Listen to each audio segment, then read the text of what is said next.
Та бүхэндээ өнөөдөр тийм үү нэгэн мэдээлэл хүргэе гэж бодож байна. За яах вэ гэхээр Терезигийн мэнийг шинчилсэн одоо хувилбараас хойш бол ерөөсөө бичлэг заавар ерөөсөө оруулаагүй байна. Тэгэхээр өнөөдөр Терезиг мэний бүртгэл баталгаа ажилд Монгол данс холбох за 2FA нууцлал буюу Google хамгаалтыг хийхэд юу энэ дээр анхаарах юм бэ гэдгийг зүгээр тайлбар болгож, зөвлөгөө болгож хүргэе. Яг степүүдийг нь бол тэртээ тэргүй одоо нөгөө монголоор учраас ингээ ороод хараад хэрвээ оролдох юм бол маш амархан байгаа тийм үү. Тэрийг бол одоо надаар хэлэлтгүй мэдчихэж байгаа. Тэгэхээр за мэдээж Терезигийн мэн гэлтгүй ер нь Монгол биржинд аль нэг дансанд бүртгүүлэхэд заавал бичиг баримтны баталгаажилт буюу хэрэглэгчийг таних системийг заавал давах хэрэгтэй болно. Ялангуяа орлого зарлах хийхч те нөгөө трейд буюу зах зээл дээр худалдаа авалт хийж зарах гэдэг үйлдэл хийх гэж байгаа тохиолдолд. Тэгэхээр Терезиг мэн дээр бүртгүүлээд за хамгийн ихний хийх юм нь юу юм бэ гэхээр бүртгүүлсний дараа бичиг баримтаа иргэний үнэлэхнийхээ нүүр зураг, ард зургийг одоо болон за Терезиг мэний хувьд бол дээр одоо энэ стандарт хэлбэрийн зургийг бэлтэн. За энэ зургийг бэлтгэхдээ яах юм гэхээр Терезиг мэн гэж бичээд тухайн өдрийнхөө он сарыг тавиад гарын үсгээ зураад нэг цаасан дээр нөгөө талдаа иргэний үнэлгээ бариад ийм зөв хэлбэрийн зураг авахулна. За энэ зургаа иргэний үнэлгээний ар бүрийн зургатайгаа бэлтжээд энэ файл одоо хуулах гэдэг хэсэг дээр файлаа хуулаад за тэгээд доошоо ингээ гүйлгэнгүүтээ мэдээлэл баримт бичиг илгээх гэсэн бичиг баримт илгээх гэсэн дээр дараад илгээнгүүт 24 цагийн дотор за төр хүлээх нь шүү. Тэгээд 24 цагийн дотор таны мэдээлэл чинь баталгаажаад ороод ирнэ. За үүний дараа Монгол банкны хаан банк, хас банкныхаа интернет банкны эрхтэй аль нэгэн өөрийн нэр дээр эзэмшдэг дансаа холбох хэрэгтэй. Тэгэхгүй бол яагаад заавал одоо интернет банкны эрхтэй гэж байгаа юм бэ гэхээр анх Терезимэнд дансаа бүртгүүлээд холбоход яадаг вэ гэхээр заавал одоо нэг юу яадаг одоо дансаа холбоход Терезимэнээс тань руу нэг төгрөгийн орлогын гүйлгээ тухайн дансан дээр чи хийгээд за нэг төгрөгийн орлогын гүйлгээний утган дээр нь 6 оронтой тоо баг. За тэр 6 оронтой тоог ерөнхийдөө яг вэхээр энэ дансны удирдлага хэсэг рүү ороод хадгалах шаардлагатай байдаг гэсэн. За энэ дансан дээр би харуулж чадахгүй зүгээр тайлбарлаад байгаагийн нэг шалтгаан нь болохоор энэ данс маань өөрөө бичиг баримтны баталгаажилтаа хийгээд өмнөх степүүдээ хийгээгүй учраас энэ 2F одоо тий дансаа хадгалах тухай бол яг зураглалаар харуулж чадахгүй байгаа. Тэрийг бас ойлгоорой. Гэхдээ ер нь бол та бүхэн эхлээд бүртгүүлэн дараа нь KYC буюу бичиг баримтны баталгаажилтаа хийн. Баталгаажаад ирснийхэн дараа дансны удирдлага гэдэг энэ хэсэг рүү ороод энэ дээр харагдаж байгаа. Энэ дансны удирдлага хэсэг рүү ороод Монгол хаан банкныхаа дансыг холбоно. Тэр банкны данс чинь юутай байх хэвээр интернет банкны хэрэгтэй байх хэвээр. За дансаа холбосны дараа 24 цагийн дотор танд нэг төгрөгийн орлогын гүйлгээ хийгдэнэ. Тухайн орлогын гүйлгээний утган дээр нь 6 оронтой тоо байгаа. Тэр тоог та дансны удирдлага хэсэг рүү ороод дансаа баталгаажуулахдаа ашиглана гэсэн. За ингээд дансаа холбочлаа. За одоо хамгийн сүүлд ерөөд нь хийх ёстой бас нэгэн тохиргол юу вэ гэхээр энэ 2FA буюу Google хамгаалтыг хийх хэрэгтэй. Яагаад гэхээр та орлого зарлага coin болон за төгрөгийн орлого зарлага хийхэд заавал энэ 2FA кодыг идэвхжүүлээрэ гэдэг ийм шаардлагыг бол Терезимэн сүүлийн үед тавьсан байна. За энэ 2FA-ийг бол яаж идэвхжүүлэх вэ гэдэг тухай та бүхэнд бас тайлбарлах гэж оролдъё. За 2FA тохиргоо буюу 2FA-ийг идэвхжүүлэх нь бол өөрөө бас сайн хамгаалт болж өгдөг байгаа. Тэгэхээр манайхан уг нь энэ аппликейшнийг одоо ашиглаад датаад ашиглалаа сурчих юм бол бас нөгөө мэдээллийн аюулгүй байдал талаас илүү хэрэгтэй юм байна. За тэгэхээр яаж энийг идэвхжүүлэх юм бэ гэхээр мэдээж аккаунт руу ороод энэ 2FA нууцлал хэсэг рүү оронгууд энд харагдаж байгаа. За энэ дээр энэ бол идэвхгүй буюу 2FA идэвхжүүлээгүй данс байна. За хамгийн анх идэвхжүүлэхийн тулд эхлээд та ямар утас барьдгаас шалтгаалаад энэ аппликейшнүүдийг татаж суулгана. Ингээд одоо тий App Store барьдаг. Аюу Android барьдаг бол App Store-оос ч гэдэг юм уу. Биш iPhone барьдаг бол App Store-оос тий Google Play ашигладаг тий Android бол Google Play-с гэдэг юм. Ингээд аппликейшнийг татна. За аппликейшнийг болохоор татхаар ямар харагдах юм бэ гэхээр за би энэ дээр зургаар та бүхэнд бэлтцсэн байгаа. Тэрийг бас нэг харуулъя.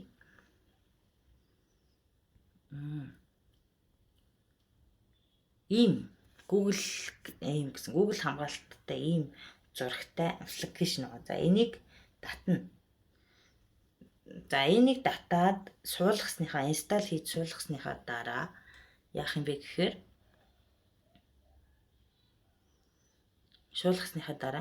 энэ QR код байгаа. Өөрийн нууцуг болон за Google хамгаалтын нууцыг оруулан идэвхжүүлэхээс өмнө энэ QR кодыг нэгдүгээр скриншот хийгээд хадгалж аваарай бүр заавал. За мөн доош явуулаад энэ одоо сэргэх код гэдэг нэг юм байна. Энэ сэргэх кодыг бас заавал хадгалж аваарай. Хаяхгүй өргөдүүлэхгүй тийм газар хадгалаарай. За яагаад гэхээр та одоо барьж байгаа утас болон компьютерийн төхөөрөмжн дээрээ энэ Google хамгаалтын аппликейшнийг татаад холболт хийсний дараа хэсэг байжгаад утас юм уу тухайн компьютероор солих хэрэгтэй болоод өөр утсан дээр энэ Google хамгаалтын аппликейшнийг татаад идэвхжүүлээд одоо дансаа холбоод буцаага сэргээхэд энэ хоёр одоо сэргээх код болон энэ QR код хоёр ч ер нь хэрэг болно. Тэгэхээр энийг бол ерөөсөө хаяг өргөдүүлэхгүй маш сайн газар яг хадгалах хэрэгтэй байх нь. За дараа нь эдрийгээ сайн хадгалж авсныхаа дараа тухайн саяны татаж авсан аппликейшнээ нээгээд энэ QR кодыг уншуулна. За энэ QR кодыг уншуулахаар байна шүү дээ тий. Тухайн аппликейшн дээр болохоор ийм холболт хийсэн одоо ийм таны одоо юу гэдэг кредит бүртгүүлсэн Gmail чинь тэр аппликейшн дээр ч холбогдоод ингэж харагдаж байгаа. За ингээд энэ амтны секундгүйгээд за тэгээд энэ тоо тийм үү дахин давтагдчихгүйгээр өөрчлөгдөж байгаа. Тэгэхээр энэ тоог яах вэ гэхээр бид нар Google аккаунт бишээ юугаа Google хамгаалалтаа ашиглаж дансруугаа нэвтрэх, за орлого зарлага хийх ч гэдэг юм уу бүх одоо тэ үйлдэлүүд дээрээ энэ тоог ашиглах хэрэгтэй болно. Тийм учраас нэгэнд та Google 2FA хамгаалтыг аль нэгэн биржийн дансандаа холбоод хийсэн бол тухайн аппликейшнийг устгахгүй байх хэрэгтэй гэдгийг бас зөвлөх нь зүйтэй байх. Тэгэхээр та нар маань анханасаа бас зөв ойлгоод авчих хэрэгтэй. Хэрвээ устгах юм бол заавал нөгөө сэргээх код юм уу QR кодоо ашиглаж иж ашиглах учраас мөн цагийн тохируулга бас хийдэг учраас нэлээд ажиллагаатай байдаг. Гэхдээ ер нь бол болохгүй зүйл биш болно. Гэхдээ зарим тохиолдолд зарим хүмүүс маань нөгөө мэдхгүй шууд энэ QR кодоо скриншот хийж аваагүй эсвэл сэргээх кодоо одоо хадгалж аваагүй гэсэн болоод өөр төхөөрөмжн дээр дахиж одоо сануулах гэхээр болохгүй ч юм уу дансруугаа нэвтэрч чадахгүй тийм тохиолдол бас байдаг. Хүмүүс мэрсээр бас асууж орж ирдэг учраас энийг би бүр ингэж олон дахин хэлээд байгаа шүү. За ингээд аппликейшнийг татаад QR кодоо уншуулад уншуулсныхаа дараа энэ дээр тэрэг цэгийн рүүгээ нэвтэрдэг нууц үгүй. За энэ кодон дээр саяны утсан дээр татсан аппликейшнийхаа тийм үү аппликейшнийхаа дотор ингээд өөрчлөгдөж байгаа энэ кодыг хийн.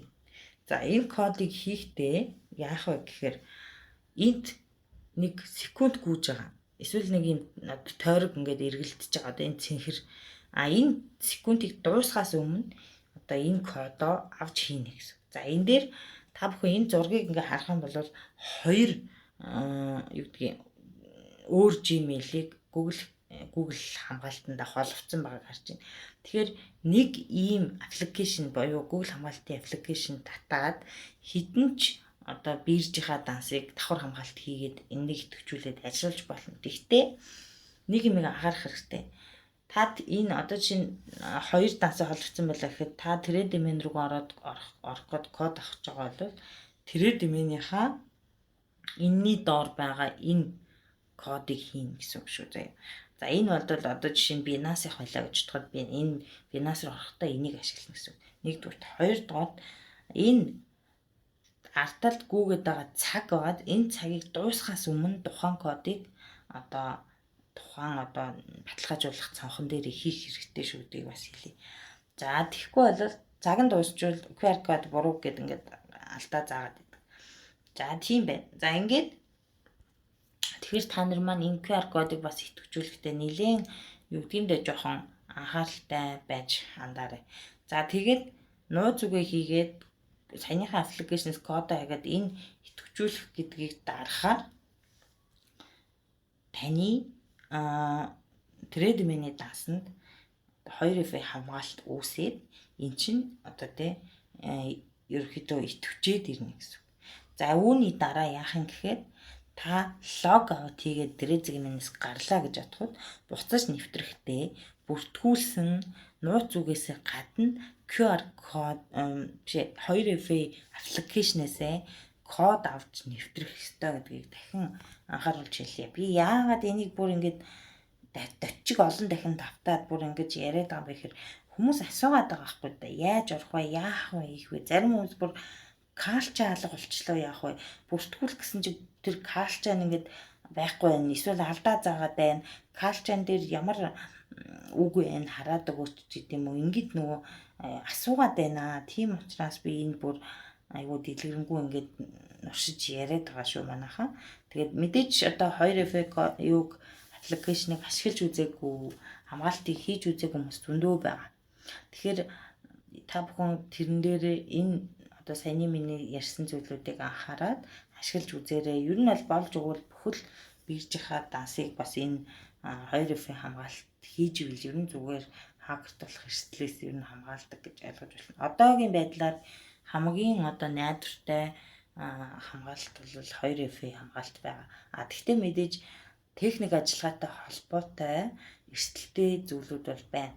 Одоо жишээ нь саяных шиг энэ юу гэдгийг нөгөө анх одоо идэвхжүүлэхдээ энд байдаг QR-аа эсвэл энэ доотлын сэргээх кодоо авч чадаагүй тий хадгалж ингээд сэвэлж эсвэл бакап хийж амжаагүй хүмүүс маань эргээд өөр төхөөрөмжнөөс орох гэхээр яг данс руугаа идэвхжүүлж ингэж орж болохгүй ч юм уу тийм тохиолдол байдаг. Гэхдээ тэр аюулгүй ажиллагаа болон техник ажиллагааны зарчмыг бол та нар маань яг өөрсдөө захирах ёстой юм шүү гэдгийг бас хэлээ. За мэдээж яг Монгол бирж дээр хэрвээ 2FA код хийчээд тухайн одоо төхөөрөмж солисноос болоод нэвтэрч чадахгүй байвал бид нэр чатчээд ч юм уу идэхгүй болгоод ч юм уу ямар нэгэн арга хэмжээ авч болж байгаа. Гэтэл яг олон улсын буюу гадаадын жижиг биржүүдийн хувьд бол 2FA ингээд яачаад жоохон төвөгтэй ажиллагаатай олон дахин холбогдсон. Зарим нь спорт нь хариу өгөхгүй ч юм уу иймэрхүү асуудлууд үүсдэг. Тэгэхээр та нар маань аль болох деталь юмнууд дээр илүү ач холбогдол өгөөрэй гэж бас хэлье. За тэгээд бүгдэнд нь ямар ч амжилт хүсье. Ер нь л оролдоод хийвэл ер нь амархан. Гэхдээ хүмүүс маань бас яг ингээл нүдэрээ харж тэ сонсож давхар ингээ мэдээлэл авах хүсдэг баг. Тийм болохоор өнөөдөр та бүхэндээ энэ мэдээллийг хүргэж байгаа. Тэгээд бүр ойлгохгүй асууж тодруулахаар гацсан эргэлдсэн зүйл байвал надтай хувь чатаар болно. За миний YouTube дээр маань комент хэсэгт алцуултаа үлдээгээрэй. Тэгээд хариулж өгөө туслаад ингээд цаашаа явах болно. За тэгээд та бүхэн маань намайг дэмжиж subscribe дараарай, лайк дараарай, share одоо хийгээрэй тий. Тэгээд өшөө цаашаа бүгдээрээ хамтдаа хөгжөөд явна. За миний хувьд бол Монгол биржүүдээс зүгээр яг өөрийнхөө надаас нэг хүн бас тэгж асуусан байсан. Та ямар бирж юу ашигладаг вэ тий? Аль нь юу гайгүй гэж боддог вэ ч гэдэг. Би бол зөвхөн өөрийнхөө төвшөнд л ярьж байгаа. Тэрнээс тэр бирж нь муу сан гэж яриаггүй. Зүгээр яг миний хэрэгэлдэг бирж бол одоогоор би XMeta-г хэрэгэлж чинь, Trade-ийг хэрэгэлж чинь. За Binance-ийг хэрэгэлж чинь. За тэгээд бусад одоо олон улсын бас биржүүдийг бас нэг 2-3 биржээр наашин цаашин данс хөдлөж чинь. За өөр бол Монголоос бол нэг тийм олон одоо биржүүдийг бол ашигладаггүй. Яг хөө миний нэг зарчим байдаг өөрөө хувь хүний гэх юм да.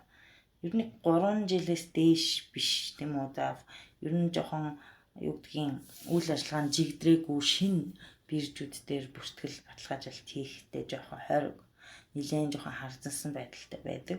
Дээрэс нь мөн одоо тухайн бирж ард талд ажиллаж байгаа юу гэдгийг судлаач ядаж одоо блокчейн судлаач нь ямар хүн юм техник ажиллагаан дээр нь хэн байгаа юм хэр одоо энэ салбартай ойрхон байсан туршлагатай юм гэдгийг харж иж яг мэдээлэлээ оруулж өөрийнхөө хувийн мэдээллийг тэр бирж дээр хадгалдаг. Тэгвэл бас хичнээн олон бирж байгаа ч гэсэн найдвартай байдал гэдэг бол хамгийн эрсдэлтэй зүйл байна. Өнөөдөр Монголын биржүүдийн хувьд тэгээд болж өгвөл би бол бас найдвартай топ гэсэн олон улсын буюу англи хэл дээр байдаг биржүүдийг ашиглахыг зорддог.